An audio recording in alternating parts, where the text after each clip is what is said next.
we don't use the internet, only the devil will use the internet.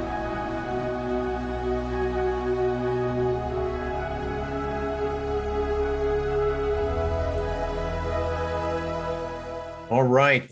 Good evening. I'm joined again by author and podcast host Lamprey Milt. How's it going, Lamprey? I don't know if you want to call me an author. Well, we're here to discuss 4 of your articles. That I was going to say occasional blogger. Typist, Lamprey Milt. My shitty fucking grammar. Fuck, that last one I posted, Hank Oslo had to cut so much of my spelling errors out. I emailed him this morning. I appreciate you editing my article. My 2 best friends are editors professionally, and they won't even take the time to help me with my articles. Some friends they are. I'm talking to you, expat aftermath. So anyway, yeah, I wrote an article because, well, now I have a little bit of free time since the channel is on a hiatus until the summer. So I figured I'd throw that article up there and see how many eyes view it, see if there's any comments, anybody who wants to talk about it. Surprisingly, it got really good feedback on Twitter. It got 50 likes, and I think Hank posted a few follow-up articles underneath the post, the tweet. So, and that's it. Now that's my final article on Agenda 21, Agenda 2030, Sustainable Development, whatever you want to call it. I am tapped out with that topic. Yeah, man. I read through these articles as they came out, and then I did a just sort of like a read through earlier today, getting ready for our chat, starting back in 2020 in September with China, real estate, and COVID-19, the naughty word, density intensity, the behavioral sink, and today's post, An Idiot's Guide to Agenda 2030. I think that covered quite a few interesting topics here. You know, and it's funny how almost all of them tie into the different conversations that we've had in different venues over the last couple of months. I'm also sorry to hear about the channel. I was looking forward to that Kevin Michael Grace live stream, and then I went to your channel and everything was missing. I threw it up on BitChute, and I'll post the KMG chat probably in a couple weeks. And I'm doing a chat with the legendary Steve Haka, probably either Friday or Saturday, and I'll throw that up. Right on. In probably next month. And I have a really good lineup when we come back, so we'll be fine. I really do want those 2 strikes to clear, and I do want to take a break from doing the shows because I have not stopped in 4 years. I think I've done maybe a month off here and there, maybe a week, 2 weeks off every now and again, but I never taken a serious hiatus. And Iam's got a lot of books he's got to read. He's got a lot of information he needs to digest. And I got a lot of books sitting on my shelf that I haven't been able to get to as of late because I'm too busy doing chats with people such as yourself. Yeah, man. I feel that. I have a pile of books that I really need to start actually getting through. Well, man, let's take a look here. I figure since this is a series of articles, we should probably start at the beginning. And okay, very cool. You know, I'd be down to just start here with the China real estate and the naughty word, the coof, the beer bug, the scamdemic. There's something really interesting that you noted early on is talking about the Chinese investment into American real estate. And I know when I was living in California, there were many of what you refer to as shadow inventory, or the zombie inventory, where according to this article I found in 2018, 71% of foreign purchases in California were from Asia or Oceania. And all of the, let's see what we got here. 40% of all Chinese home purchases are in California. And I know in my neighborhood alone, there were many obviously vacant homes that were purchased by Chinese investment, overseas investment. And I guess that comes down to something you mentioned in the article about most of the real estate in China is leased and is not actually owned by the people who spend the money on it. It's a long-term lease. They Mhm. still call it property ownership. And there's a couple other countries that do. Thailand, for example, is another country that comes to mind where you get a long-term lease for like, I think maybe like 50 years or 99 years, and 9 out of 10 times it gets renewed. One thing, when Chinese investors come over to the United States, they're horrified by the fact that we have annual property tax, because in China, when you first buy a condo, air quote, buy a condo, the property tax is already baked into the purchase price. So when they come to the United States, they're like, oh my God, I have to pay tax every month on this thing or every year. And like, yeah, that's how it works. That's one reason why you don't necessarily see things like ghost cities or vacant properties that sit for an extended period, because we have property tax. So it keeps property fluid, keeps it moving, it keeps changing hands. It doesn't necessarily sit for an extended period, versus like when you go to a third world country, you see a lot of dilapidated properties here and there. Yeah, that's something that I noticed quite a bit. There was a YouTube channel that I'd watch quite a bit, especially at the beginning of the whole fake pandemic that we were dealing with, where it was like some guys with English accents who rode motorcycles through. Yes, AVN channel, I think it's called. Something like that. He's always wearing a suit, talking about living in China, and and yeah, it's a great channel. It is, and there were a lot of fascinating rides through sort of like the rural communities and abandoned cities, just huge blocks of apartments that are just falling apart. No one's living in them. It's bizarre. So before we get into the whole China thing, I've been studying Agenda 21 now. It's been about 10 years, and it kind of coincided with my red pilling, was the war in Syria and Agenda 21.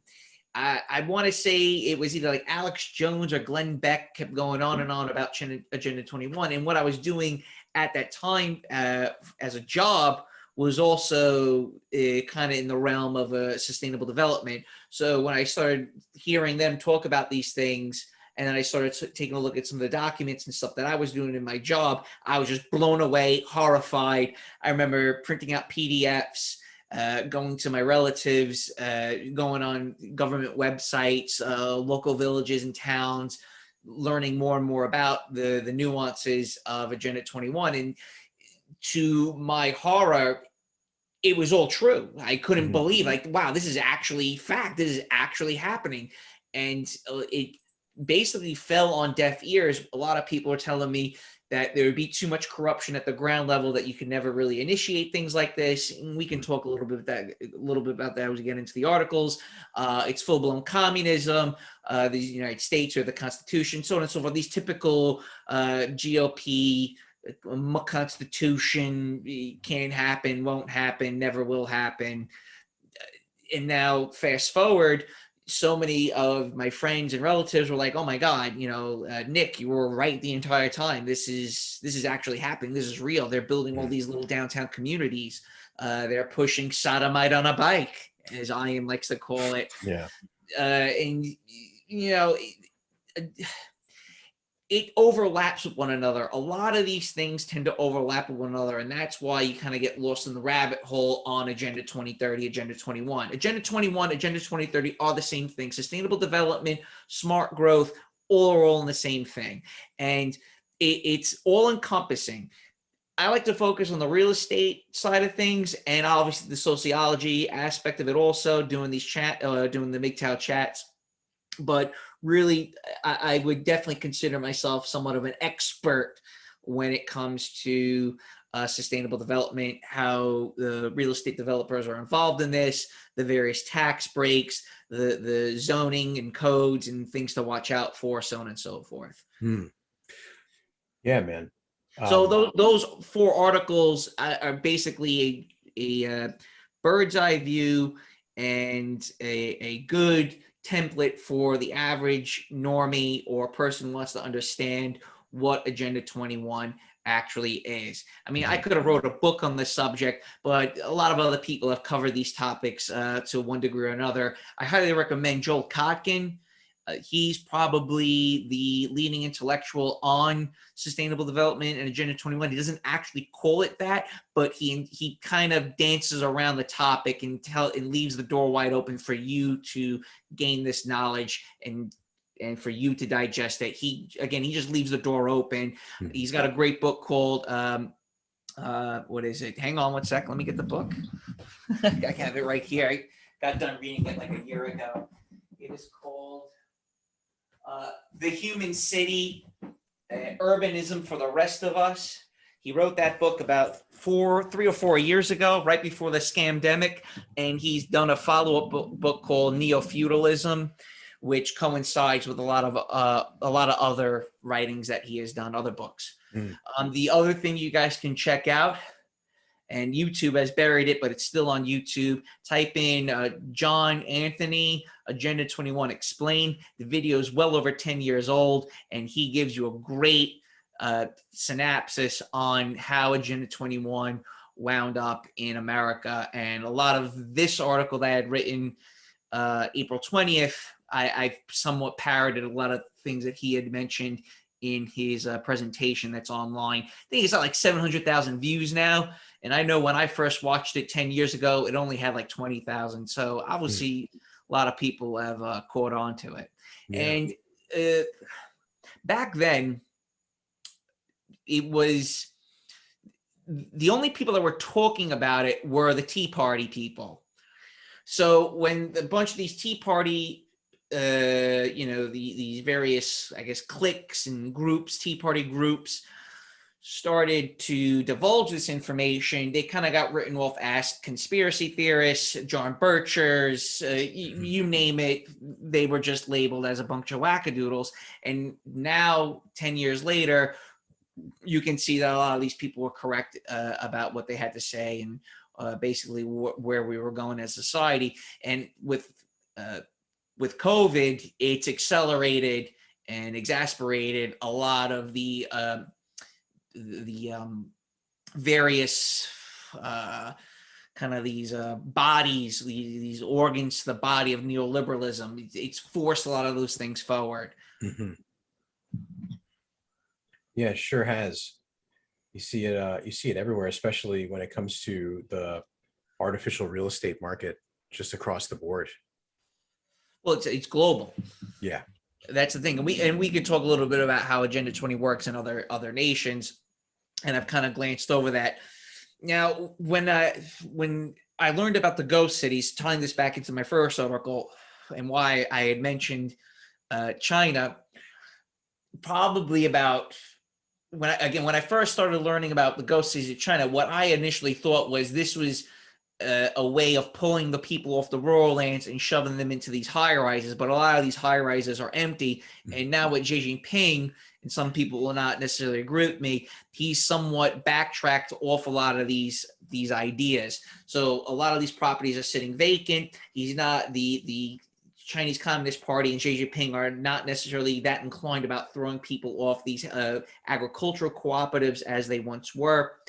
And you can see now there's a lot of rhetoric towards the hatred of China. And as I had mentioned towards the tail end of that article, and I'm going to, because I don't necessarily know, maybe we can talk a little bit about it right now, is basically who's screwing who, who's zooming who.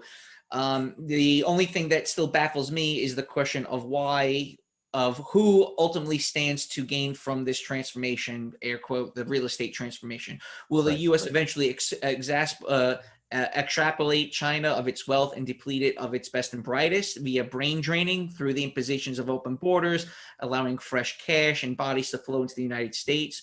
Or conversely, is China colonizing the United States by flirting with such think tanks, solicitors, and taking advantage of blatant loopholes to buying American from underneath it? Is the saber rattling rhetoric from POTUS, that's Trump, meant to promote a decoupling of, or is it to punish China for not integrating further with the neoliberal order? The situation has become quite fluid, and it's now comical to see urban planners turn schizophrenic attempting to promote social distancing edicts while stacking and packing people, as many as possible, into cities.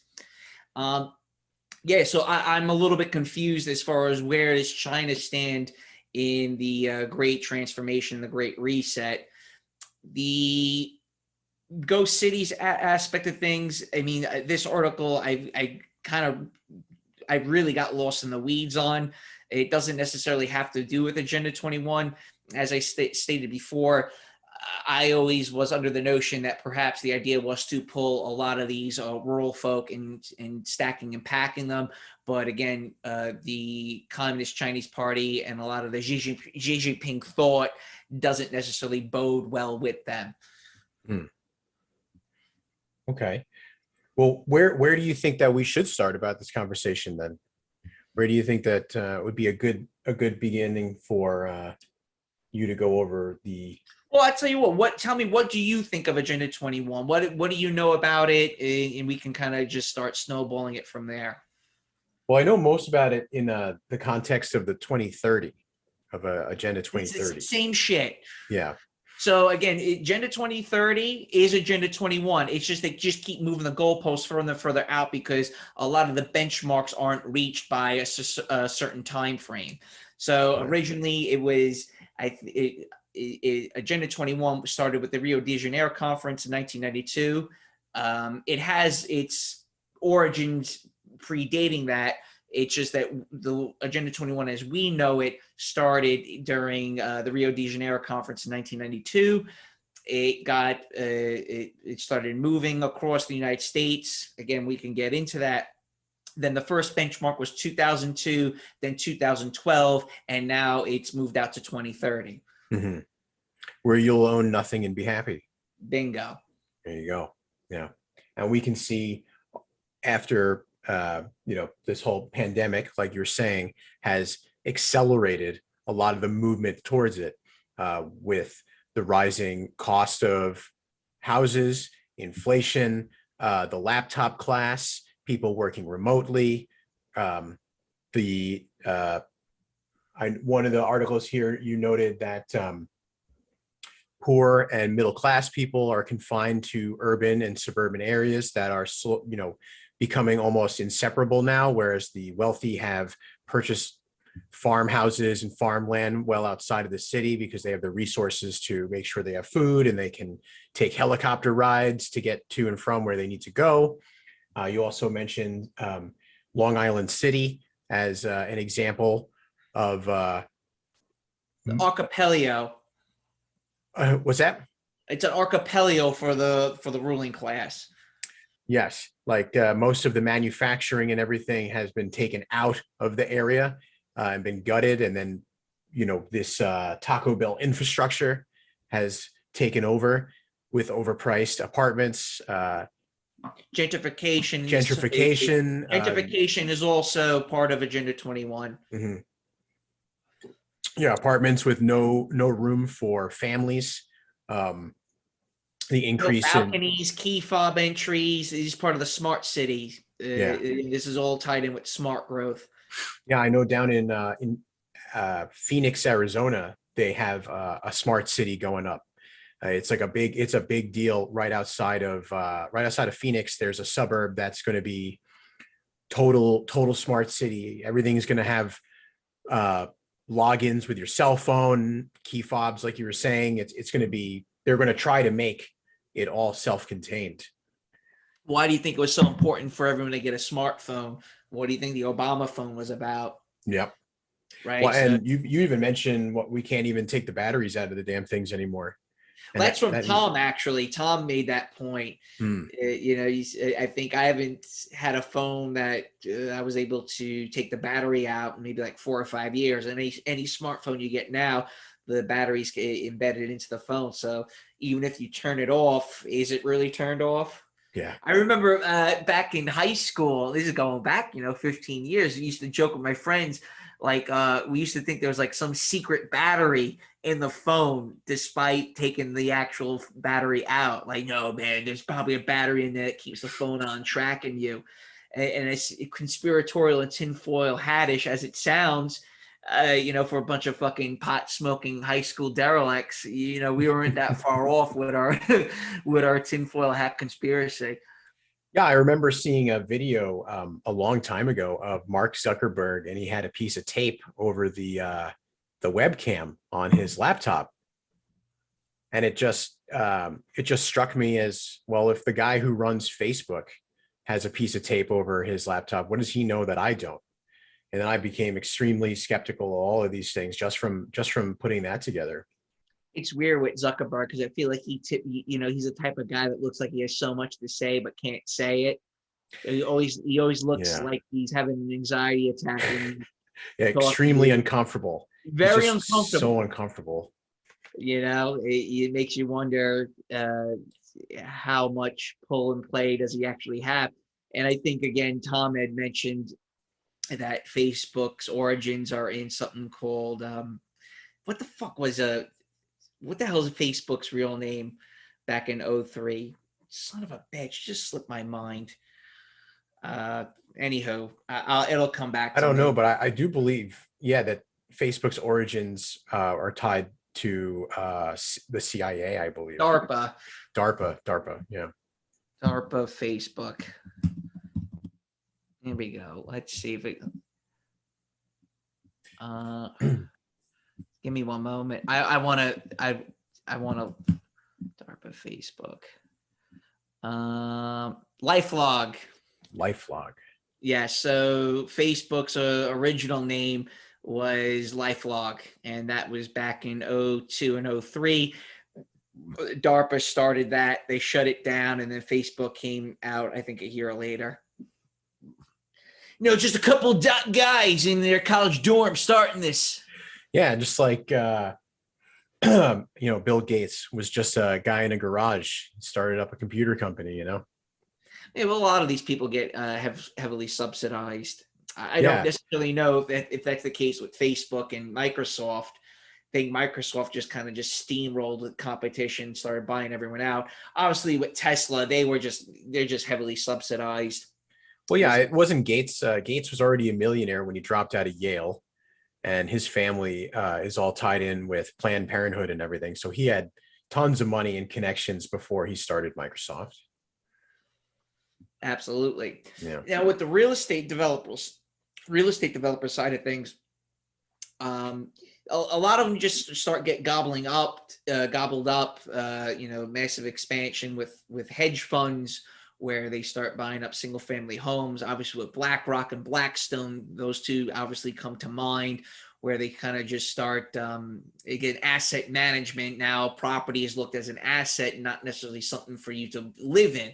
I mean, housing is so crucial to society that we've somewhat taken it for granted. And you look back at like the history of the 30-year mortgage, where the origins of that started was during the Great Depression. You can borrow 30 years into the future. That's like unheard of, but banks gave incentives to people that were kind of shit out of luck, lost their homes, not lost their homes, but obviously insolvent. So they rolled out the 30-year mortgage, and now we're just stuck with a 30-year mortgage now going on 100 years. I mean, obviously, if you were to remove the idea of a 30-year mortgage and made it like a 10-year mortgage, property values would plummet because not many people have the cash flow to go out and buy a home for cash, Yeah. And what do you think about people talking about the mortgages being shifted to 40 and 50-year loans? I've heard some rumblings about that. Yeah, I don't know too much about that. Again, it's the wrong direction. You see it with car loans now, where you can get 10-year car loan. Again, you will own nothing and be happy. You're on a long-term lease. A lot of these things, which is similar to what China has, where you have a 99-year lease. Right. Right. There are some caveats to this, and I've spoken to a lot of real estate brokers about sustainable development and Agenda 21 and these corporations, these hedge funds, these REITs buying up property, is that you have to realize that a bank makes more money on mortgaging these properties out versus owning them outright. Why do I say that? One is, yeah, they still own the property from underneath you with the loan, but at the same time, they're not necessarily having to fix anything in their home. You got to do all that work. Versus if they were to own that property, they have to maintain the dwelling.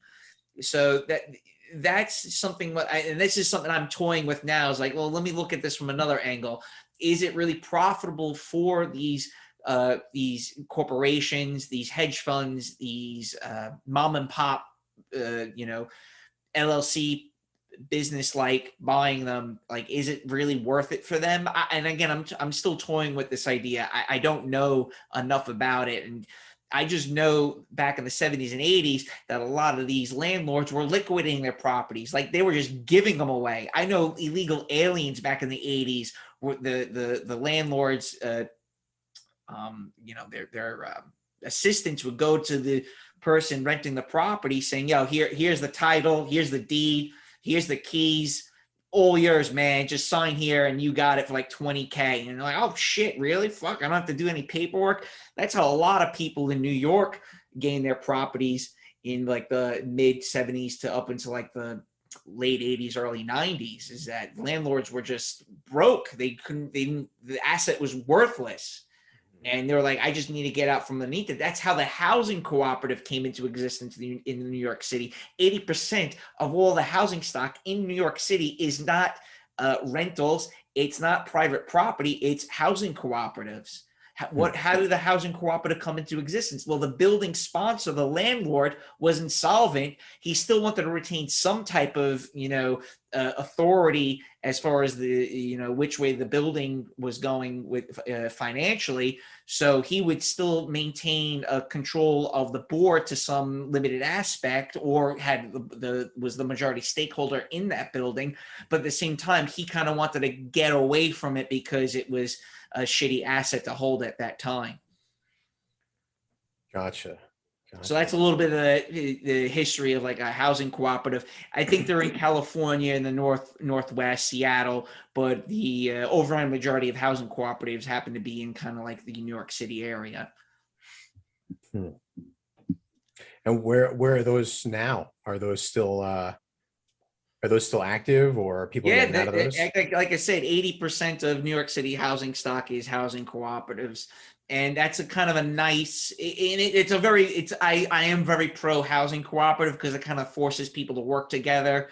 And, you got to start critical thinking on how you're going to keep the shares to your property up. You don't own the property, you're a shareholder. So let's say you have a 3-bedroom, you have X amount of shares. The studio apartment has less shares than that. So the more shares you have in the building, the more pull you have in what direction that building's going to go in. Like, electing a condominium board, co-op board, figuring out basically what direction, where you want to do a capital improvement and things like that.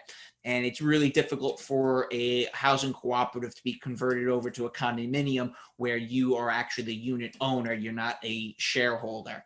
It's complicated. A lot of first-time home buyers think when they buy into a cooperative, they're buying into a condominium. That's not necessarily the case. That's more of a real estate thing. Now, as far as where cooperatives stand during the Great Reset, they're making it harder and harder for cooperatives to function with a lot of these climate change policies. Like, you have to have LED lighting, you have to have solar panels, asbestos removal, backflow preventers, all these type of things that the city is kind of bludgeoning these housing cooperatives and condominiums and landlords, and again, any type of dwelling to function, just with this overburdening of this like the state apparatus, just again piling more and more regulations on top of them. I know New York City is rolling out some really crazy benchmarks as far as like elevator safety mechanisms and facade reports, making sure that every brick is not loose and shit like that. Yeah, basically just stacking on regulations and making it less and less profitable for people who own it, and then making it more expensive for the people who have to rent it. Right. And, not every housing cooperative or condominium or HOA for that matter is, 100 units, 100 houses, 100, homeowners. Okay. So when you have, let's say 100 homeowners and something, you get some type of violation, or you need to do some type of improvement like an elevator or some type of whatever. Something that's going to cost people a lot of money.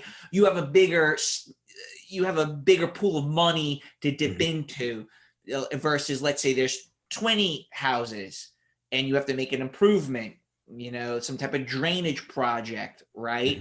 So, if there's 20 homeowners and the project costs $250,000, that's a bigger burden on the unit count versus 100 unit, 200, 300, 400, 500, where there's a lot more, again, there's a bigger pool of money to go around. There's less bitching and moaning from those people. So a lot of these smaller unit owners, smaller HOAs, smaller condominiums, smaller cooperatives, single family homes, they don't necessarily have the funds to take care of these various projects, or to pay off some type of violation or file a permit and things like that. So what do on the back end? Things like Agenda 21 will incentivize you to like sell your air rights. Okay, so what do I mean by that? Let's say there's a rental building that's only mid-tier size, 3 or 6 stories high, and the building next door is a skyscraper. Well, that skyscraper that's under development can go to the people next door and say, listen, I want to buy your air rights because I want to keep going higher. And because that smaller building or that single family home is being hurt financially because of other regulatory problems that they're hit with, they're more likely to sell their air rights, which causes more of this densification of a city area, or like a mid-size second tier suburb or city. Wow, I never considered that. That's where you get if you notice, like in places like New York City, they've got these needles going up. They're called needles, like super thin skyscrapers that are being erected all across the United States. In New York City. And the reason why that is happening is because the selling of air rights from the building next door, or, whatever, the factory next door, whatever it is. Huh. That's crazy. The improvement in construction materials has given the rise of things like these needles that are poking up in a lot of cities. Again, I don't necessarily know what's going on in Chicago, San Francisco, and other major cities, but it's more than likely happening there too. Yeah, I imagine so. Though I'm not sure about San Francisco. San Francisco makes it extremely hard to build anything. I know when I was living there, real estate and just land itself was at such a premium. Like, it was running out because of the natural geography of the area really prevented a lot of building, as well as all of the regulation codes and everything that goes into doing anything in California. Like, it's just earthquake this and natural disaster that, and like all of these different things that go in that really limit the size and scale of buildings. And you can only have so many floors, you can only have so many units. It keeps everything like 2 or 3 stories for the most part outside of the major city.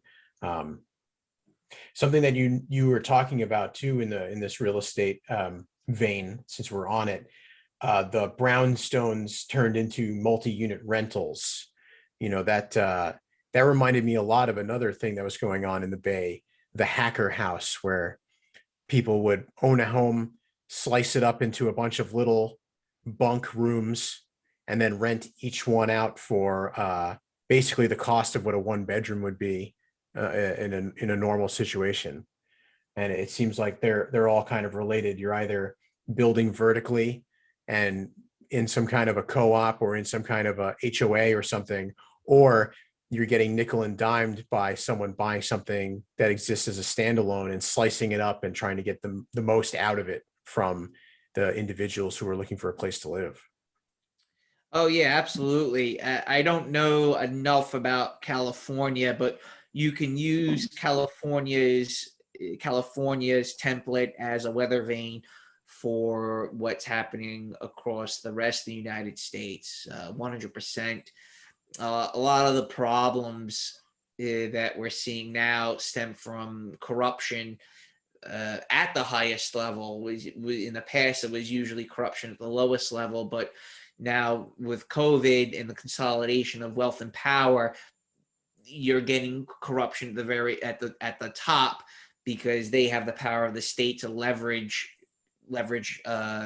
over, I guess you want to say mom and pop. I don't really like using that term because it sounds very antiquated, but you kind of get the idea.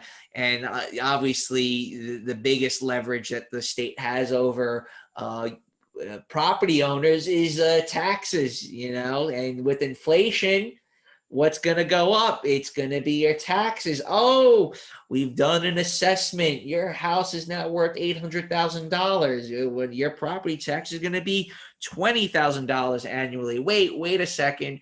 But I bought this home in 1980 something for $50,000. Who's to say it's worth $800,000? Well, it's everyone else buying property around your home that's dictating the market force at this point, which pulls up your property value. And That's fascinating. It was a huge outcry in Nassau County. My listeners know I'm from Long Island. As you can tell by my voice, you know what I mean? I'm from Long Island too, Nassau County. Yeah, Nassau fucking County, you know what I mean? Long Island, just to give people an idea on what Long Island's about, it is Nassau and Suffolk County are the two wealthiest counties, second and third behind Simi Valley in the United States per household wealth. So per household wealth, Nassau County and Suffolk County are runner-ups to Simi Valley, which is where the techno oligarchs reside. So that just gives you an idea on the amount of money Long Island has, and a lot of that's been built up since time immemorial. I mean, the money goes back, like Suffolk County, like Montauk and the Hamptons, and like all those really nice towns along the water. Like when I was growing up, we were the poorest people in the neighborhood, like you'd go down the street and you'd see some like old money, like mansions. It was unreal. I remember I walked inside one of my friend's houses in high school and I was hit with like such class shock. I was just like, damn, you are loaded. Like I just didn't even know what from like a regular middle-class house, it's like dirty all the time. You look back at old 80s movies, right? And there was like a real what they really did well, especially in like E.T. or anything by Spielberg, they got class pretty accurate, where like the kitchen table's got like newspaper and stuff on it. The kids haven't been picked up after. It's just like a regular home. Well, you go into some of these houses and they have cleaning staff because the whole house is like furnished and paintings and like legit libraries. Like it looked like you walk into a period piece or something. It was a crazy place.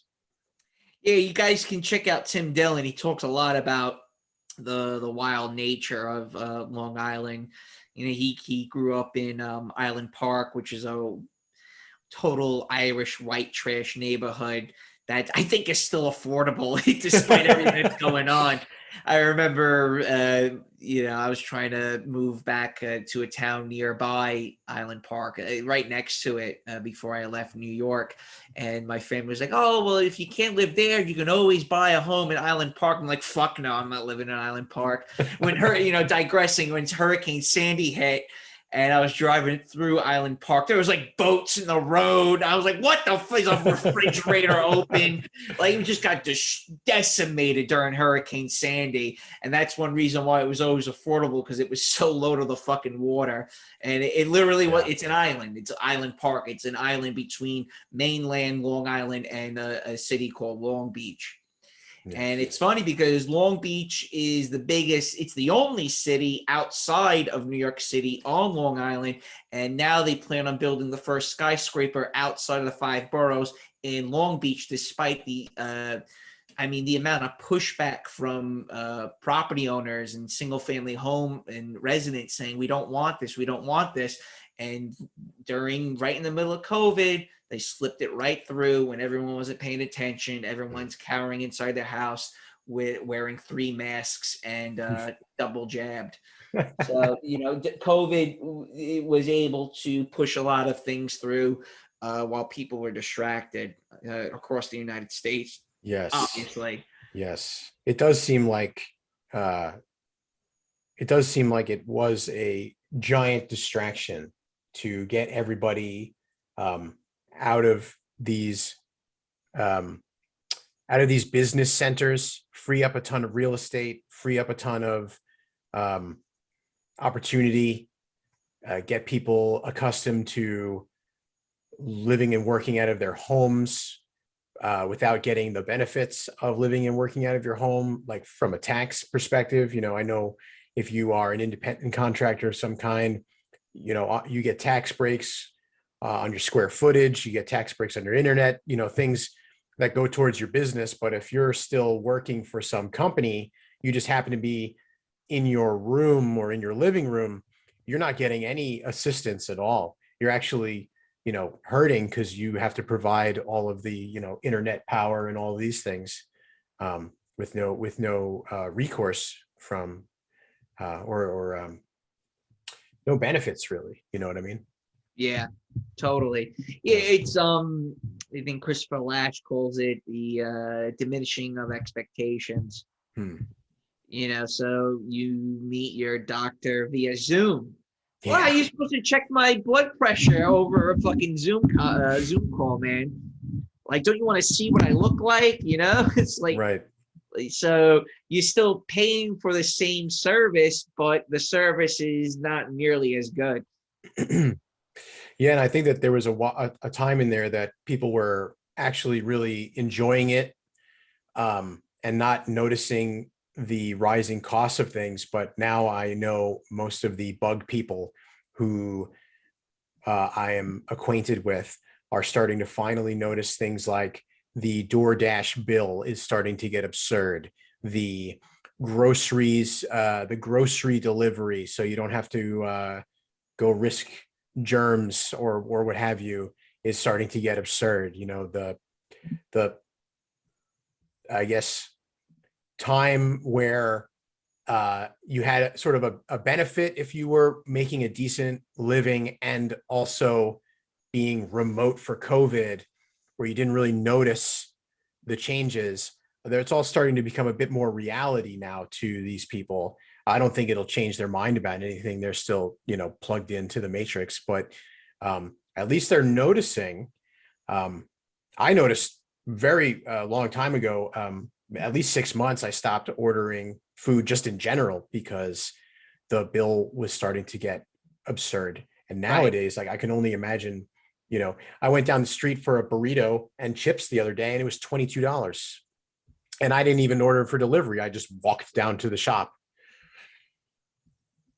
$22 for a burrito. It was a good burrito, but $22. Is it $22? Like, it was not a $22 burrito. No. No, it wasn't. It's weird. Even like Chinese food, which used to be like the cheapest of all fast foods to buy, is now, it's like a delicacy. Yeah. with the costs of everything going up, these even regular like you said, mom and pop's a bit antiquated, but in my area, there's still a lot of like family owned businesses, and they've all had to increase their costs across the board if they can, and if they could get employees as well, which is seems to be still a challenge. Yeah, there's a lot of jobs out there, no doubt about it. I talking to Steve Haka. I don't know if you follow Steve Haka at all, but he's got his followers are. He's got a rabid following. He's the most requested guest of mine out of anyone, which is bizarre. And I always joke with Steve, I'm like, Steve, why are you so popular, man? So I've been talking to Steve on the side after a hiatus of me and him not talking. He called me out of the blue and apologized for not getting back to me. So, and he wants to do a show about exactly what you're talking about, is that you have no skilled labor. Why is that? Well, the boomers didn't teach their children or their next of kin or their neighbors on how to do something, because they didn't want to have the expense and subsidizing someone to train for the future growth of their small business or even a corporation. So it's all coming to a head now because the boomers are checking out of the workforce. And now you have a bunch of guys who are under 40, and women for that matter, that are unqualified and unskilled, and they just, eat a Hot Pocket and play video games all day long. And they don't have a motivation to learn anything because everything is exorbitantly expensive. Yeah, and with the whole scamdemic going through, a lot of people who were on that cusp of retirement just decided to go for it. They just retired or started a small business, or right. Their mortgages are like $1,000. They have their 401k, their Roth IRA, Social Security, pensions, what have you. What's in it for them to really, to stay in the workforce at this juncture? If anything, they'll take up a part-time job and undercut and undermine the labor force that is trying to strive and trying to save up. So let's say you have a boomer, 65 years old, wants to do a part-time gig. They're more than willing to do it for a mediocre salary because they just want to keep busy. Mm-hmm. Yeah, I was talking to a gentleman at a restaurant today when I was waiting for lunch, and he was telling me how his 18-year-old son is going into a trade. And I was really enjoying the conversation, because he basically was saying, he had some good old school wisdom where he was like, these young people, they're worried about being happy. They're worried about following their dreams and all these goofy things. It's like, you need to get a job that pays well, that, you need to get a skill that people want, that's in demand, so that you can get real money. You need to be useful so you get paid, and then worry about being happy later, And I was like, this is really refreshing to hear somebody say, because this guy couldn't have been 10 years older than me, late 40s, early 50s with an 18-year-old kid. And that's great. That's great information to be telling a kid, especially in the Zoomer generation, where everything's about your feelings and what the hell you identify as. And if you're going to use a litter box instead of a bathroom or something, like some real wisdom, like get something that's valuable, be able to do something valuable so that you will actually get paid, and not just get a job blogging or answering emails or fixing up a spreadsheet. I'm looking back at what I was going through in my early 20s, and I was in a constant state of panic and anxiety. Maybe that's because of the weed smoking. It's hard for me to, in hindsight, it's hard for me to really think about it. But I just remember what I was going through, just working a dead-end job, going to a trade school, taking up that trade, working one place 1 month, and another job 6 months, seasonal layoff, stuff like that. And I could never really get the ball rolling because a lot of these business owners didn't want to take the time or have the energy, because they're running a business. I understand that they're trying to move their business along. They don't necessarily have the patience or the will to really sit down and show you the ropes on how to troubleshoot a car engine or the how to skim coat a fucking sheetrock wall. I totally understand where they were coming from 20 years ago. But now if you're a 20-year-old, you're catatonic. Like, you just can't even function because the interpersonal communication with the other is very it's very rocky. It's not steady. So you don't necessarily know how to communicate with the other on how you feel, and you have to take this pull yourself up by the bootstraps mentality, which is really you can't do it anymore. I'm sorry. Reality's got to. Yeah, I know a bunch of guys in their early 20s, and they all live with their parents.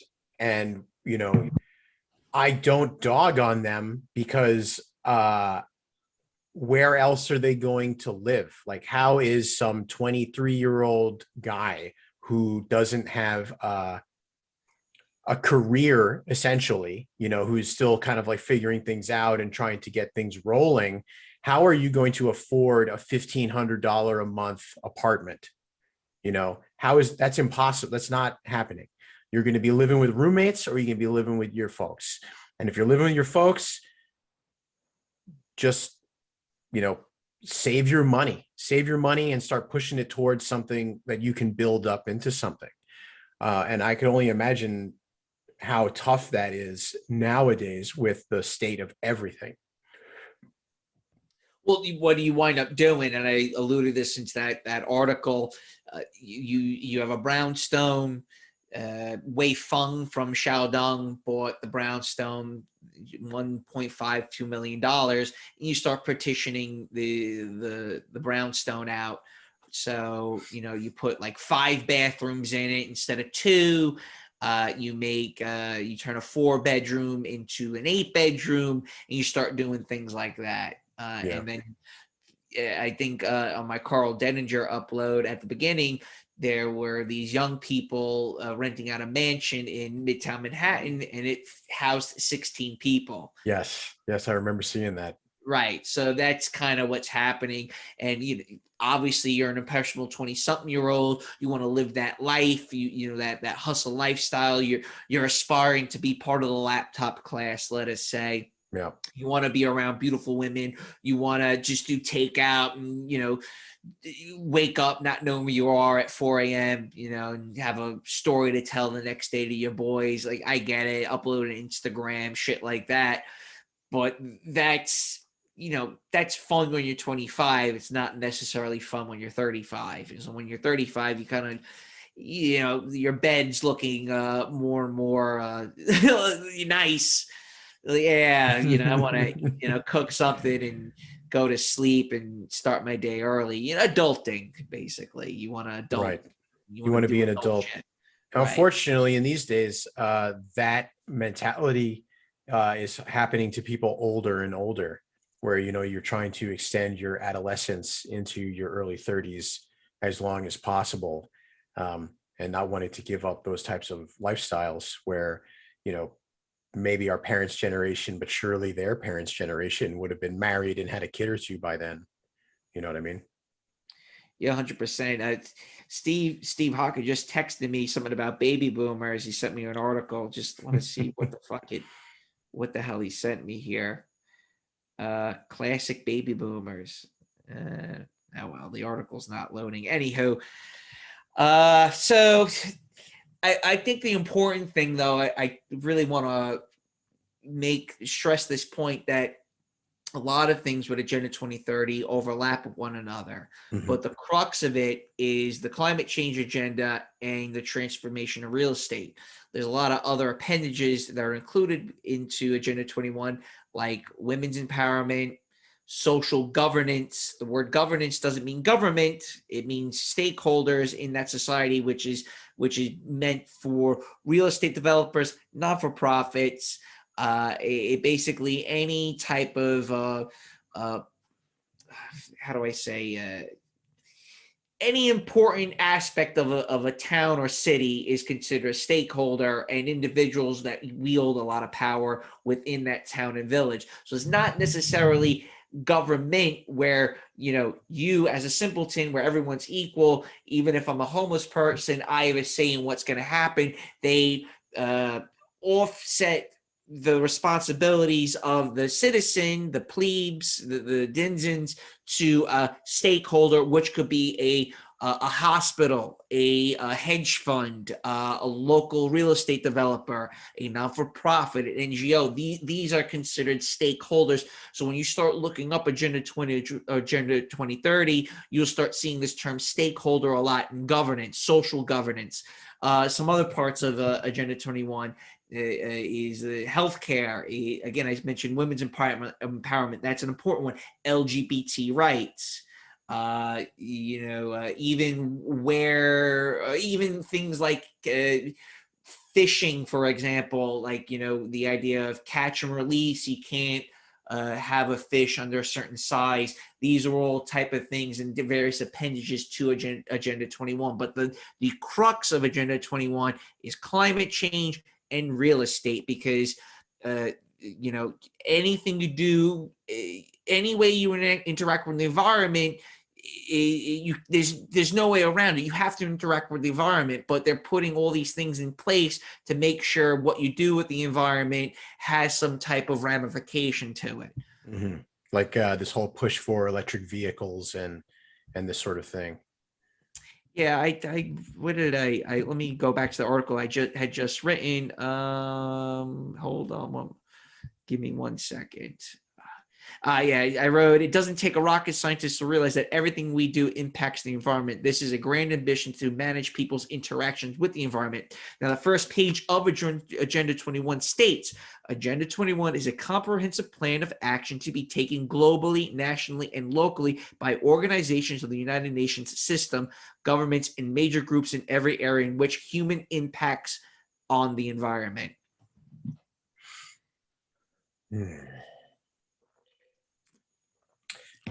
Yeah, it just seems like it's across the board. They're trying to manage the shape of our decline. It manages your interaction with the environment, period. Right. Manage interaction with yeah, go on. Well, I'm just saying, like, manage the interaction with the environment, manage your interactions with other people, manages how relationships happen, manages who you interact with, who you're allowed to interact with.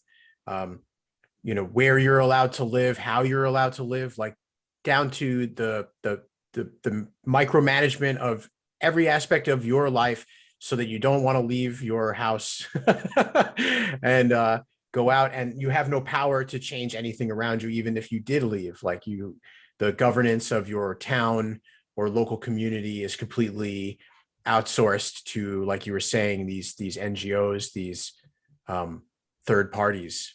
Yeah, right. And the third party is usually this thing called a stakeholder. Right, the stakeholder, the governance stakeholder. The governance stakeholder. For a good example is, before the scamdemic, I remember going to some town hall meetings where they started talking about the revitalization of your downtown. Okay, and that's kind of like the camel underneath the tent, the camel's nose underneath the tent. Sorry. Where they were talking about what's important to everyone here. You're all stakeholders. What's important? And everybody said we need more parking. Oh, you all want new parking. Well, I got bad news for you. We're actually going to reduce parking. Everyone's like, what? We just said we want more parking. Why are you reducing parking? And then obviously they start putting glitter on this turd on why reducing parking is a good idea. Well, what are you trying to do? You're trying to get people out of their vehicles. You want them to be a sodomite on a bike. Right? They don't want you having a vehicle because that's some type of independence, some autonomy. A gas-powered vehicle gives you some autonomy because it's a combustible engine. If you're using a Tesla, you don't necessarily have that autonomy anymore. Right. There are huge areas of this country that you would just not even be able to traverse with an electric vehicle. You wouldn't even be able to get halfway across some of these states on a single charge. That's correct.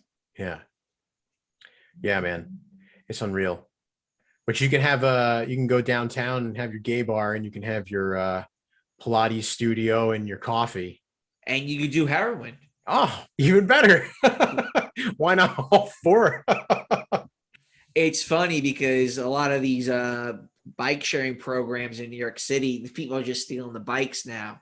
Yeah. So it's all contradictory. It's all schizophrenic, and it's purposely done.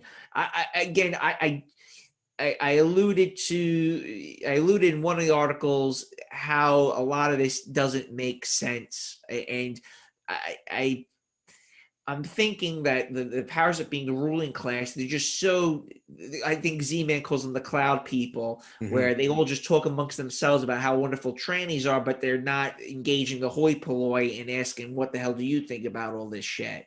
Yeah, they know better than us. So they all live in their own, like a lot of these people like the Hamptons, for example, the people in the Hamptons don't interact with the Hispanic Guatemalan down the road who's putting it in their toilet, right? Like, they're not talking to them about trannies and fucking gluten-free fucking waffles. Like, it's like, well, what's the game plan here? Like, so eventually the system is going to break or collapse one way or another, or we just descend into this neo-feudalistic lifestyle. Those bike share programs in every city that I have lived in, I see more of those things like in ditches on the sides of the road or in rivers and just stolen and destroyed than people actually using them. It's unreal. Right, and you can see like on those, the bike sharing program. It's not. It doesn't have like property of the United States government on it, or New York's property in New York City. It's Chase Bank. It's I think Chase and Bank of America have like the words Bank of America written on the side of it or something like that. So you see that it's fascism where you're having a corporate entity sponsor something for the United States government. It's not actually the United States government promoting these type of things. Right. Like going back to the textbook definition or Mussolini's definition of fascism, I suppose, which was the state and the corporate interest combining. Right. Yeah. Yeah, man. And then you have to realize that again, there's more appendages towards to Agenda 2030, Agenda 21, whatever you want to call it. Food production. You saw a few years ago how I think the UN said that pork is now a carcinogen and promotes cancer. Well, wait a second. More than half the globe eats pork. What do you mean pork is bad for us then? We can't eat pork. You always see this attack on hot dogs and, things that have a high nitrate count, like dried sausages and stuff like that. Mm-hmm. So then you have where you're attacking cattle and beef because of methane, even with chicken where they're in cages, they're in these coops where they're, I guess like in little pens and they're shitting on top of each other, how bad that is for the chicken. The chicken should have rights. You talk about Mount Everest and the amount of trash on Mount Everest because of unsustainable tourism. That's another term you guys can look up, sustainable tourism. So you see this word sustainable thrown around towards anything and everything. And again, people can really get lost in the weeds on this. And that's why I kind of want to lay all these things out in in my articles to try to give people a good, clear, truncated idea on what is happening and what Agenda 21 actually is and what it means. Yeah, man. One of the sort of related to this, like I know we can get into all of the buzzwords and everything that really obfuscate what's going on, because like who's going to argue with like things being sustainable? That's a good word. Everyone loves clean water, doesn't right? I mean, you've seen it. Why would you say no to clean water? So and that's how they kind of sell it to the fucking normie. Like, well, we all want clean drinking water, don't we? Well, oh yeah, sure. Well, this is how we're going to get clean drinking water. Well, wait a second. Hold on. Let's slow down here. What do you mean that I can't go fishing anymore? Mm-hmm. Yes. Absolutely. So as you were saying, you were alluding to something. Oh yeah, I was gonna get into where you started talking here about like what our last conversation was with you, me, and I am. Where we're talking about the densest cities in America house the most childless women. a mind-blowing 70% of childless women above the age of 40 reside in the DC metro area. And, you know, the last chat we had, we're talking about marriage and single women and childless women, and how this is basically a plague on our ability to create solid families, strong families, to resist things like this, local local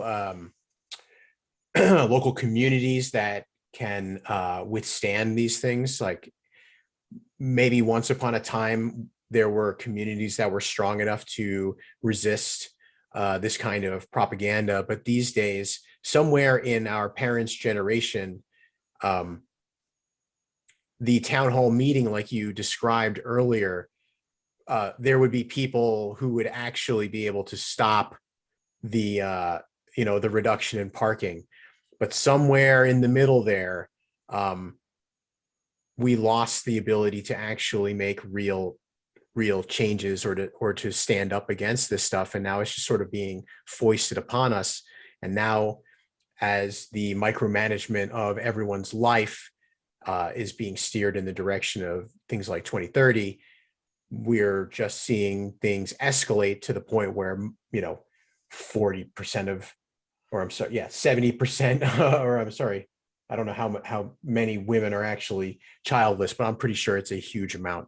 And then that childless women means single women, probably single men who don't have families to keep their heads on straight are going to be susceptible to the consumption culture that's also being fed to them. Because why save your money and invest in the future if you're not going to have a family? Why buy a house if you're not going to have a family? Why do all of these things? You can just chase tail till you're dead, whichever happens first. If you're not going to invest in other people, if you're not going to have kids, if you're not going to get those types of things rolling, have roots, create any kind of real culture. And it's almost like it's just one thing after the other, and it's snowballed to the point where, we are where we are. Well, you're living, you're in a straitjacket, like going back to the whole male female dichotomy. And even myself, I'm guilty of this, and I'm sure a lot of my listeners and some other guys out there would kind of echo these words, is that you're too busy chasing women. You're spending hours talking to women that you're never going to have sex with. And, all that time, energy, and effort going to try to, get a nut off could have been dedicated to, taking an extra credit in taking some credits in college, or taking up a trade, or, focusing more on your job or something like that, versus you having a girlfriend or some type of steady lay where you don't have to necessarily worry about chasing women. It's like, I remember my ex-girlfriend, she used to fuck me on a Friday night and then go out with her friends. And she kept doing this for like a month or two straight. And then it dawned on me, I go, wait a second, you're screwing me Friday nights to make sure I don't go out Friday and Saturday. And she starts laughing. She goes, oh, you caught on to that, huh? I'm like, I got you. You just want me to stay home. I see what you're doing now. And, there's a logic to that, there's a reason why she was doing that. And, when you have a steady, you're not necessarily going to go out and try to find other women. But guys are, staying home. They're messaging girls on social media, on Instagram, Tinder, whatever, or they're isolating themselves watching pornos. Yeah. And honestly, I don't blame guys for not getting into relationships and having these sorts of things if they're able to, because of just the state of marriage and the state of the relations between men and women, what we want, what we think are important. Most people's inability to come to terms with the fact that men and women are actually different.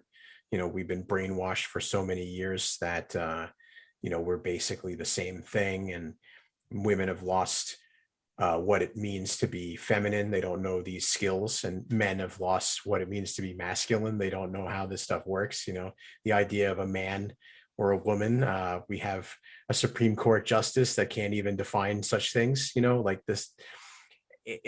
When you look outside in the world as it is right now, it just absolutely seems like everything's upside down. And then we're being managed into 2030 as well. It's like all pervasive, and everything is in a straight, like we do feel like we're in a straitjacket. I think that's a really apt description, because it's almost like there are no avenues in most people's experience. I think there are very few. Yeah, just the constant promoting of sex everywhere. You can't get away from an image of some insta thought. It's really hard, if you like on Snap. I have Snapchat because my brother communicates with me through that, and as soon as I click on Snapchat, I'm getting like fucking pictures of like 20-something-year-olds like looking sexy and hot, and then it's like, dude, I just can't get away from these images. Yeah. It's hard to detox yourself as a man from the navel gazing. Like it's so hard. Like you try doing no fap or not watching pornos, but you look at an ad when you're in the shopping mall, or you see some type of commercial. It's always something hot that you want to fuck. It is definitely everywhere. Yeah, I find myself just having to turn these things off, just because, like you said, you open up Instagram or something, and even if you curate it and you're only following things that you're interested in, like it doesn't matter. I see all sorts of ridiculous stuff on there, and it's just like, God damn, I don't want to think about this. Like, get away from me.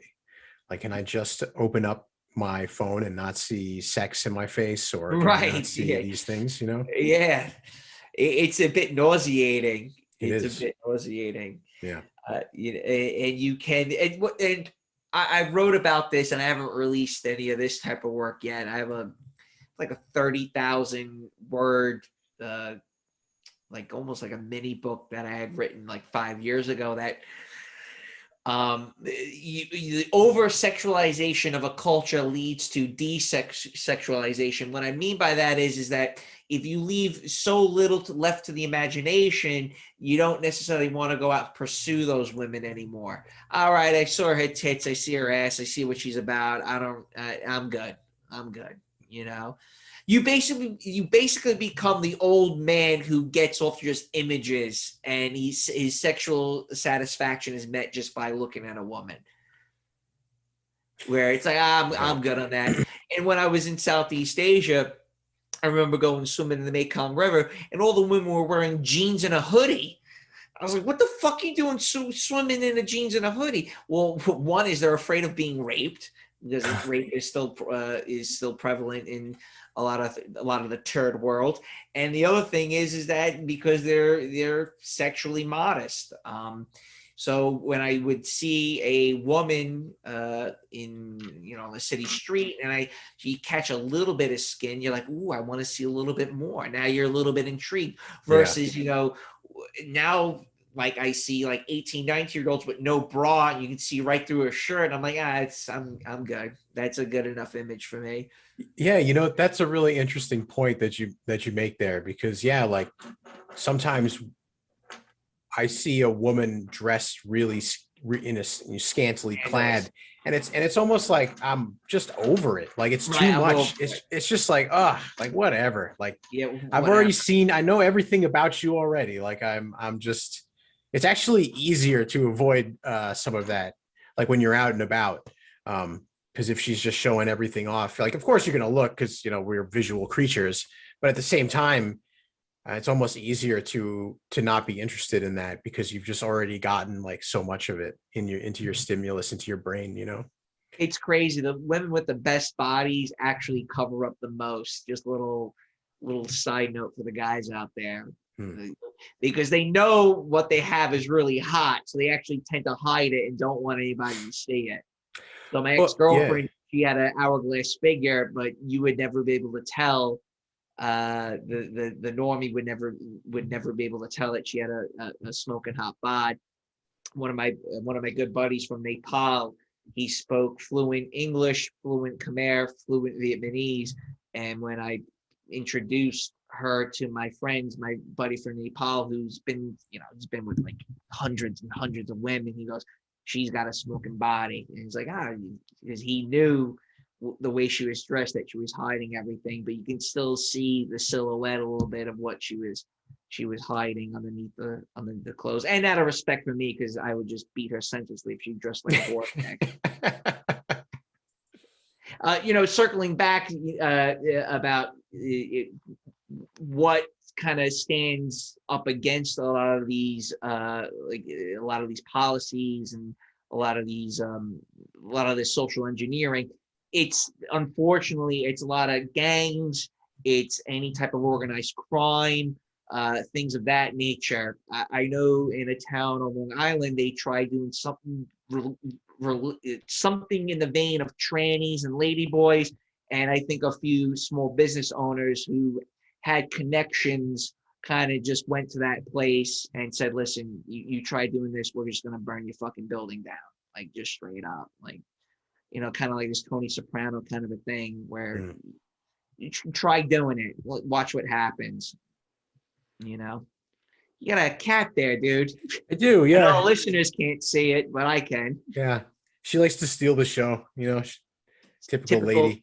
Yeah, typical lady, right? Feline, feminine. Yep, she is. Yeah, man, I think that's probably pretty accurate as far as like what is going to actually keep things away. I know when my dad's from the Bronx, and he would tell me stories about when the Bronx was still primarily Italian, and they would keep it that way in the Little Italy section. Which is now half a city block. Yeah, That's the boomers. Thank you, boomer. You realize how much damage was done by the boomers, and that's all coming to a head now. Again, treating property like an asset, not a place where you live. This doesn't happen in Europe. In Europe, property just gets passed down. Property is not as fluid as it is in the United States. China in Asia or Far Asia is kind of mimicking the United States' model, where property is being treated as an investment vehicle, like these ghost cities, as I alluded in that first article. Well, man, this has been fascinating. It's been good to even though I read the articles, it's been good to have you extrapolate on it and talk to me a bit more about it, help fill in some of the blanks of what I don't know about these sorts of things, and hopefully my listeners have gotten a bit of a better grasp on the situation as well. Would you want to talk about what you got coming up? I know you mentioned a couple names at the beginning before we started recording. What your future plans are now that? Joe Atwill, I have to circle back with him. I put him on the back burner. I shot him a message that my channel got a couple of community guideline strikes. I think there was some type of purge, and I got hit with a community guideline strike. Again, something to do with the scamdemic. And I got a couple articles that kind of piggyback off of these articles about the miscegenation and the processing of a culture. A little bit about this whole, the laptop class, vegan, sustainable yoga type of deracinated,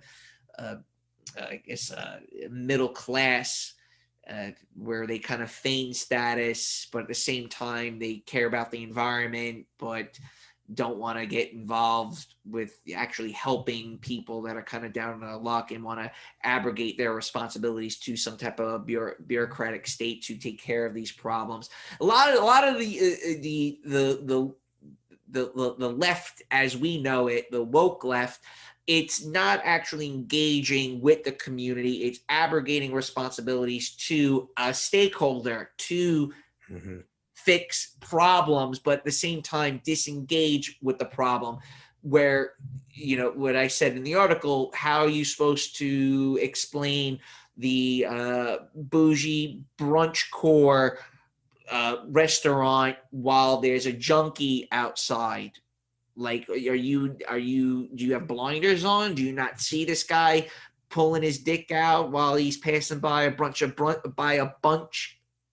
brunch thoughts? Like, how are you, what's going on here? So I really want to start researching this a little bit more, and I want to write a couple articles about that.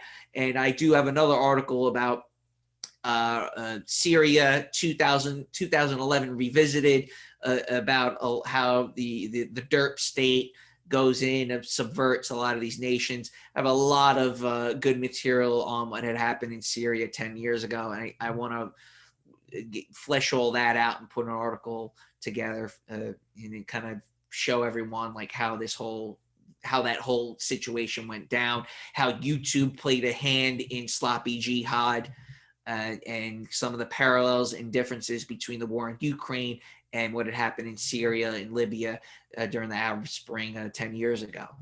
So that's kind of what I'm taking around with. I'll be back. I'm going to keep uploading to BitChute, so you guys can, in the meantime, go to BitChute. This chat we're doing, I'll be sure to upload on a BitChute, and you guys can catch me there with Ian. Right on, man. Yeah, dude, it's pretty crazy, especially like what you're talking about with the parallels with what's going on with Ukraine as well. It's too much information. I think I was talking to you about this with Ian, that there's too much information to digest. You don't know if you're getting these are credible sources. I know me and you are in that Telegram group, and everyone's throwing these articles around. And I think Foreign Devil, Expat Aftermath, kept interjecting, saying, can you give me more information? You're just sending me this article based on nothing. I don't know who this person is. I don't know who this blogger is. I don't know where he's getting his information from. And that's kind of the reason why we've always abrogated our responsibilities to these so-called experts in the first place. But we're at an inflection point where a lot of these experts have been co-opted by whoever's paying them. So this is why there's so many new podcasts. There's so many new YouTubers out there. There's so many different people throwing information at you. A lot of this ties back into a lot of Cass Sustein's writing, who I fucking hate Cass Sustein, but he had written 10 years ago, when he was a communications czar for the Obama administration, that one of the objective is to disinfo everything, to create these Twitter bots, to make sure that there is no cohesion, there is no consensus on something from the layman. Yeah, man, it is impossible to tell what's true and what's fake. There's too much information. Every day it seems like something new is happening or a series of new events are happening. You get bombarded from morning to night. Like, if you are someone who works at a computer like myself, I see 10 stories in a day, each one requiring complex statistics. Yeah, statistics, formulas. Yeah. And an expectation to understand it. You need to understand what's been going on up until that point. And then sometimes things take 90-degree turns or 180 turns sometimes, because you can't tell what's true. There's no way, even though what's going on in Eastern Europe right now, like who is to say any of that is accurate at all from either side? Hell, there might not even be a war going on at all. Who knows? Like, who knows? They're telling us 15,000 people are dead. Really? Yeah. I don't know. Or is this are you sure about that? Yeah, that's kind of why I was going to write the Syria article, because YouTube wasn't necessarily as co-opted. In fact, they were promoting a lot of this to get jihadists to go and fight in Syria by allowing jihadists to make YouTube channels. And that's part and parcel because they're not a professional military, where in Ukraine and Russia, Russia's obviously a professional military. They're not, the Russian military is not going to be walking around uploading onto fucking TikTok, and again, the Ukrainian military, I don't even know if that is classified as a military, but they definitely are paramilitary in a sense. And they too are not going to be necessarily uploading to things onto YouTube and to TikTok versus sloppy jihad in Libya or in Syria, where they were actually going about and doing these things. And then on the Syrian military side, they weren't uploading anything because they were a professional military. They're not going to actually be doing these things. So anything that from their point of view was uploaded by Syrian citizens that were in a town or village that was being sieged, let us say. Mhm. And for me, and where I would get some of my sources from and my intel information on doing these shows, MGTOW chats, I still go back to my sources prior to the scamdemic and those who were purged prior to the scamdemic, because they were the ones talking about this before any of this was actually happening, and they had lost their voice 3, 4, 5 years ago. During Yeah. that, like around that time when David Icke got purged, that was around the time a lot of people that I had listened to got thrown off the internet. So after all these forerunners to a lot of this information were thrown to the wayside, or thrown down a rabbit, whatever they were. It's hard to get their information now. All these other new crop of pseudo conspiratorial type of guys, Joe Rogan-esque, they just seem to come out of nowhere with really no background. They hadn't written any books. Their blogs are fairly new. I don't necessarily pay any attention to those types. Mhm. That's just my 2 cents on it. It's kind of hard to decipher what's true and what's not true. You know what's so fascinating about something you said there, like talking about maybe 5 years ago when people were getting kicked off at that time, like the multiple purges of social media from a lot of dissident voices. It just kind of blows my mind thinking back maybe 2014, especially, you being in the MGTOW circles and me kind of like dabbling into all different sort of red pill, quote unquote, aspects of the internet. It just seems so wild where the conversation has taken, a guy like you as far as like a content creator.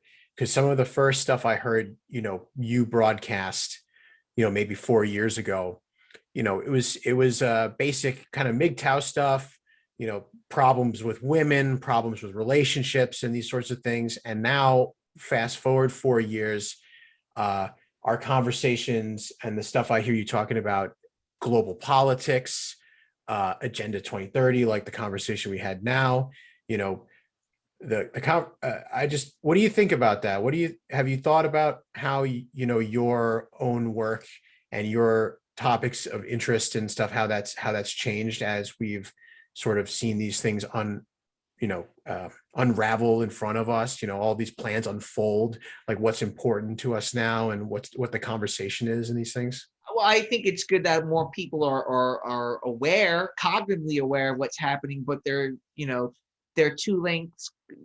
car lengths behind people such as ourselves, so to speak. So, take people that listen to Tucker Carlson, for example. Okay, I mean that's a good entry point, but you're still kind of playing catch up to a lot of the people that have already been thrown off the internet. Mm-hmm.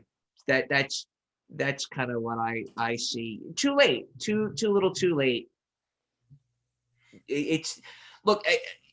You can, a lot of the elephants in the room no one wants to acknowledge, whether it's the JOOs, whether it's the problem with Instagram, Insta Thoughts, how Instagram is basically women's pornography.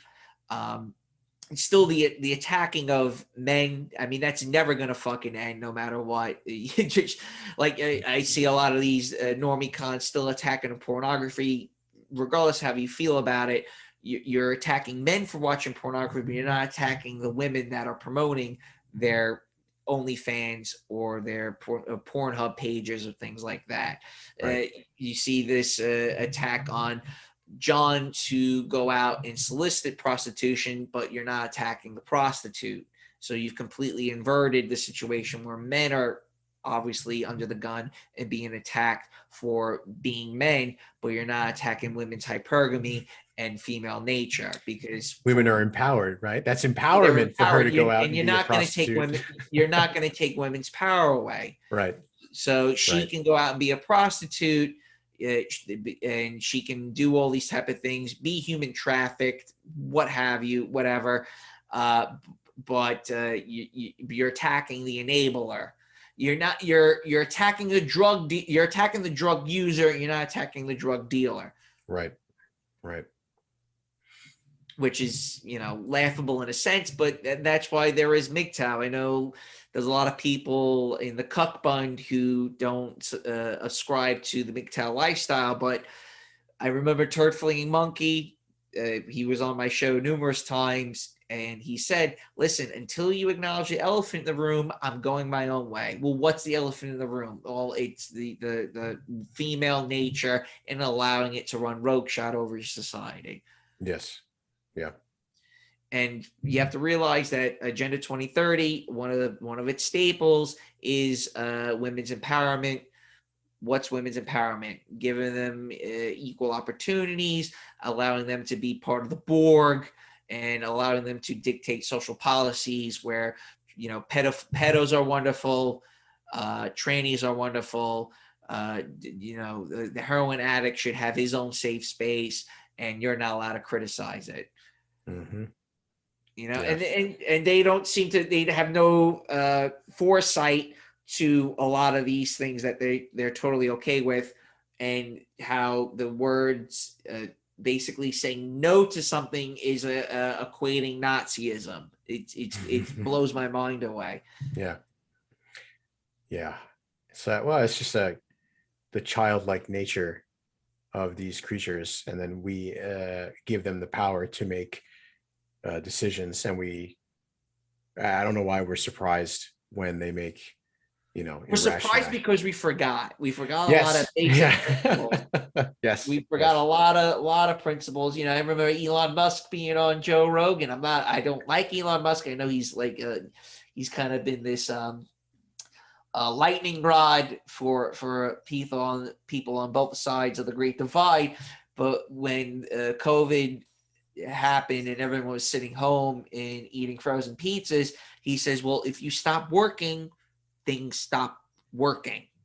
If you stop working, things stop working. And he's like, I don't understand how we got so far to this point where if you think you could sit home and lights are still going to be on, if everyone else is sitting home. Yeah. Yeah. And also, I really want to give everyone a good premise, because we're talking about Agenda 2030. You have to realize something, that the biodiversity agreement and the main underpinning of Agenda 2030 is to bring down the first world, especially the United States, and pulling up the third world to a certain level, but not for those countries to achieve a certain level of wealth. So you're outsourcing your wealth to the third world, but at the same time, not allowing the third world to achieve and strive to the point of a first world nation, and making sure that these third world countries get stuck in a certain middle income to lower income national bracket, where, okay, you have a paved road, but your school system is still shitty. Okay, you have a manufacturing base, but your government is still highly corrupt and still taking money from underneath the table. So that's more or less what Agenda 21 is. Your way of life is unsustainable because you have a high meat intake, beef intake, whatever, pork, chicken, air conditioning, golf courses. Those things are unsustainable for the first world. Third world is unsustainable because you don't have women's empowerment and you're still burning garbage, things of that nature. So you have to, again, bring down the first world, bring up the third world, where, again, it's, global socialism. Right. In a sense. And again, socialism and fascism, it's the same coin, just different sides. Yeah, it definitely does seem that way. It doesn't really matter anymore. Like, I think, maybe 10 years ago, everyone was like, we're not a social, socialism and all of these things were like hot buzzwords. And that comes from the Tea Party. Right. But at this point now, it doesn't even matter. Like, and if you really look at it, like we've been a socialist country for a long time. When you look at the where the taxes are going and how it's being used, like these ideas are it doesn't matter. Donald Trump said it best during I think in the 2016 election run up when he was debating with some other person or whatever. He said we are a socialist country. Look at our progressive income taxes. Like that's socialism in itself. But the problem is that it's socialism for you and it's capitalism for them. Right. Yes. Well, Lamprey, man, I've had you on for a while. I appreciate you coming on short notice and having a chat. It's always a pleasure having you on, man, and definitely enlightening. I feel like I got a much better handle on some of these things, putting it into words, having a chat. I think the articles I had written are again, it's a good view, it's a good understanding. I try to make it as easy for the normie to comprehend. And I made some good points in it for people not to get so bogged down and lost in the weeds on this topic. Again, I focus more on the real estate thing and especially the climate change agenda and not worry so much about global homo and global tranny, which again are appendages of Agenda 2030, but really the crux of it is the climate change agenda and how they transfer the transformation of the real estate market. Those are the two quintessential points of Agenda 2030. And a lot of these things, again, you can look back at old UN doctrines 40 years ago on how these things came about, some of the key players in it, and their ties to, other various oligarchs. It's all out there in the open. You just have to take the time and due diligence to research this. For me, I've been doing this for 10 years. I've downloaded, God, hundreds of PDFs from various websites, whether it's some local village implementing some type of bicycle path, right up to a UN doctrine that was written some 30, 40 years ago. That's funny, man. Well, Easter was last Sunday for you. I saw you cook some good stuff up. It's that season. It's time to my Bugman Easter. Yeah, your Bugman Easter. And this is Holy Week for us. We got a few services going on, and Pascha is on Sunday. So in these crazy times, I got to keep pushing the God pill. I got to keep telling people to look for the truth. I do want to mention, because this is something that I get attacked on quite a bit, is like, what now? What do we do? Right. What are some options? And I had written on the last few paragraphs of the article I put up on 420 is there's really no opting out at this point. There's so many people are now relocating. They're searching for greener pastures.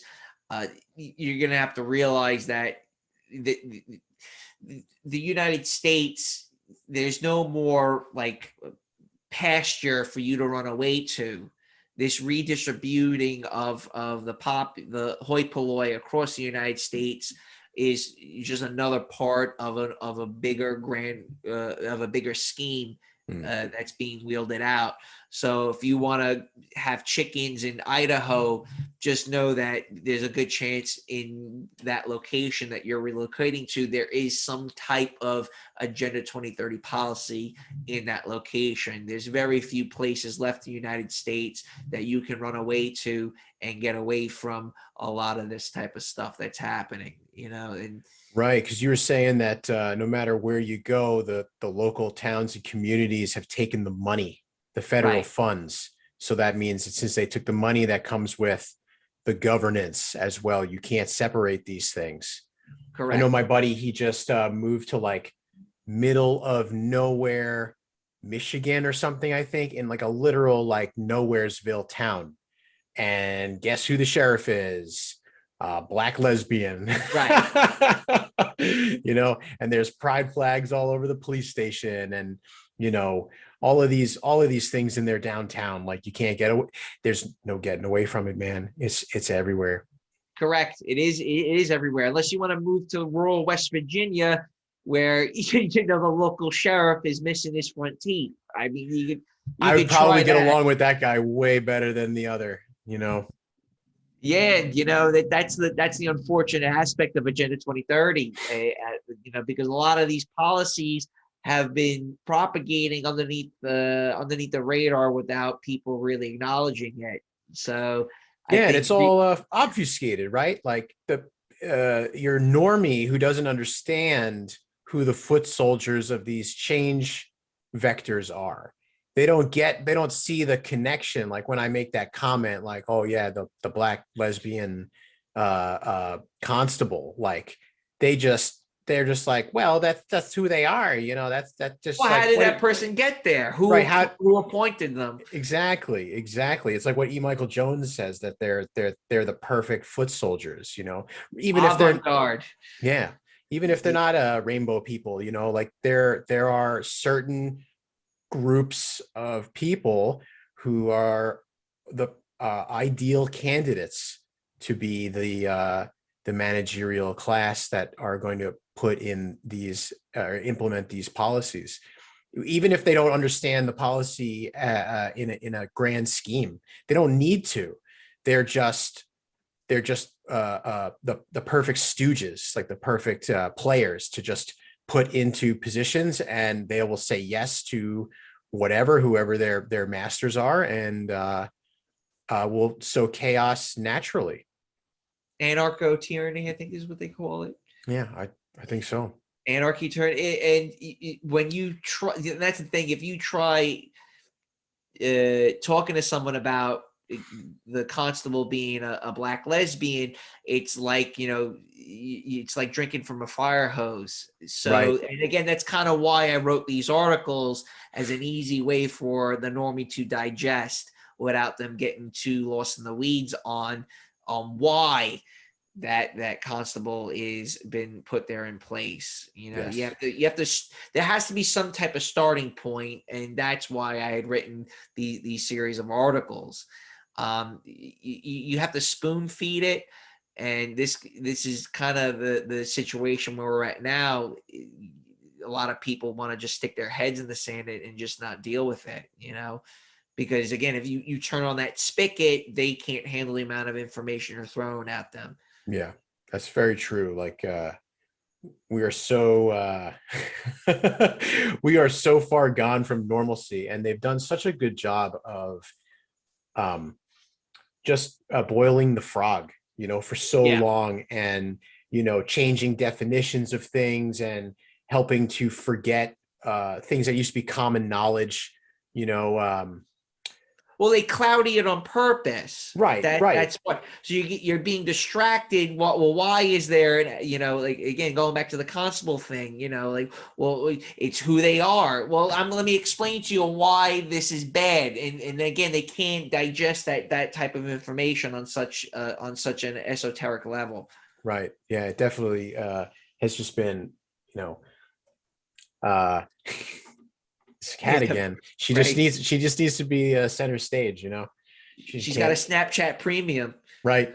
Especially with this angle. She's yeah, right. She's selling her cat pee. That's right. Bring me that money. Yeah, man. It's so true. Like even just the things that our parents or their parents just knew naturally has been completely lost to us, and then repackaged and resold as normal, and getting through that amount of brainwashing from the education system all the way up through entertainment and everything else is just it's just like such an uphill battle. It's almost impossible to counteract it for most people. I don't think most people will ever get through it, and they won't even understand it, especially even when it's like got its boot on their face, or it's taken their food, or it's cranking up their gas prices so they can't live, or increasing the cost of their homes, or making it impossible for them to have homes. You know, it's bearing down on us. This entire weight of this the culmination of all of these things is becoming very real. As long as they keep the optics of wealth in place, I don't think it's necessarily going to change. So, for example, you know, going back to that constable is a good way of looking at this. Is that okay?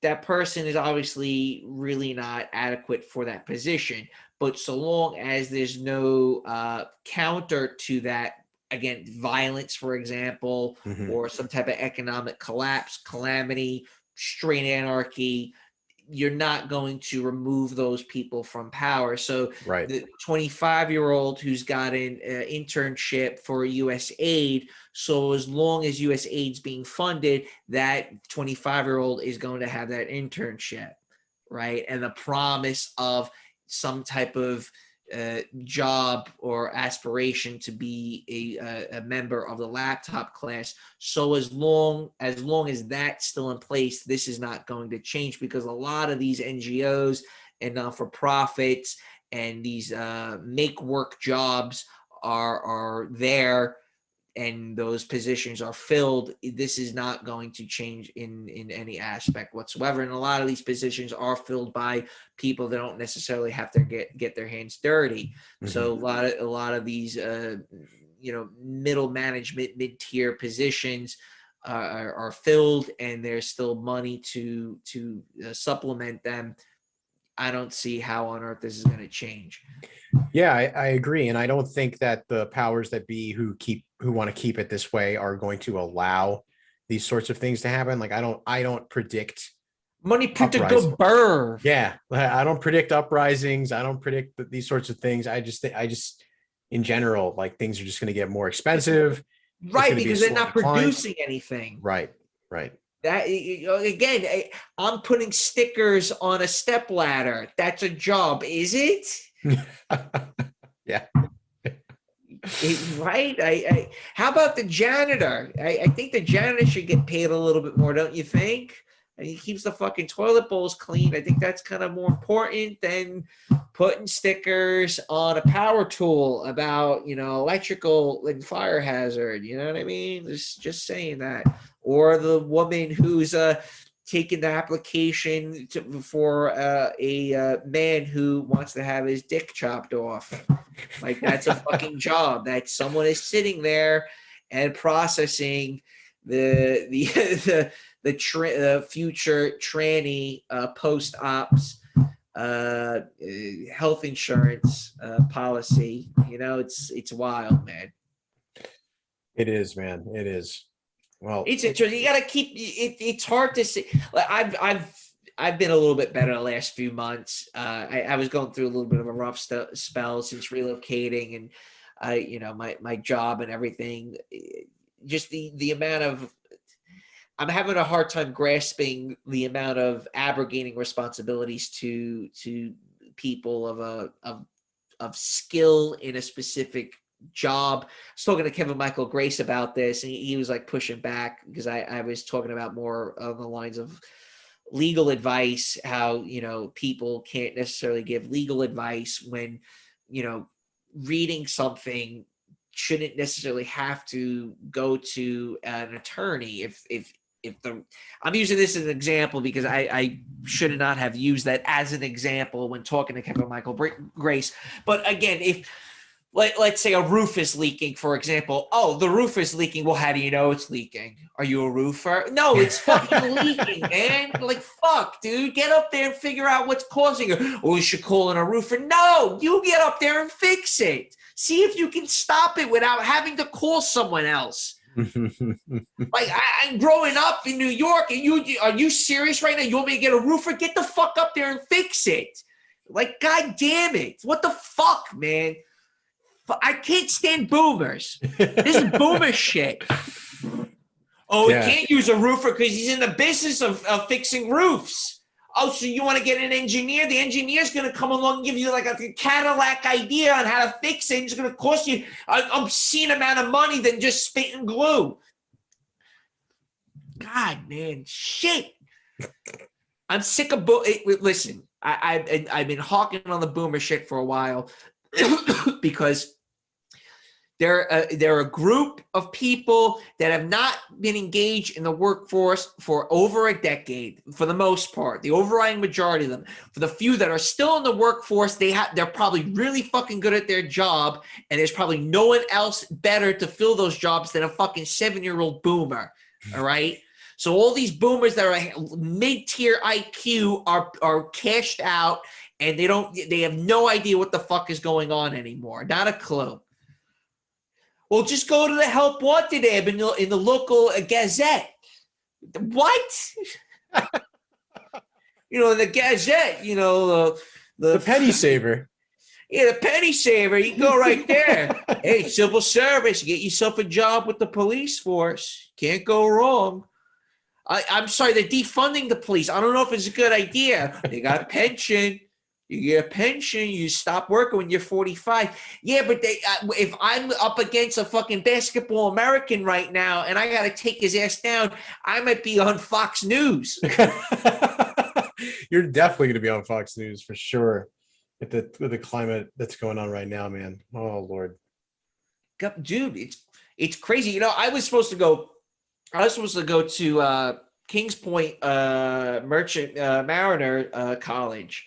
And I was looking into it because I got accepted, which is, an honor to be accepted as such a prestigious school. It's very hard to get accepted to a place. And now I'm looking into it, and I'm like, do they hire Americans anymore to serve on merchant vessels? And then I'm looking into like the demographics on who serves on these vessels. It's Filipinos, it's Koreans, it's dudes from like the Slavic countries.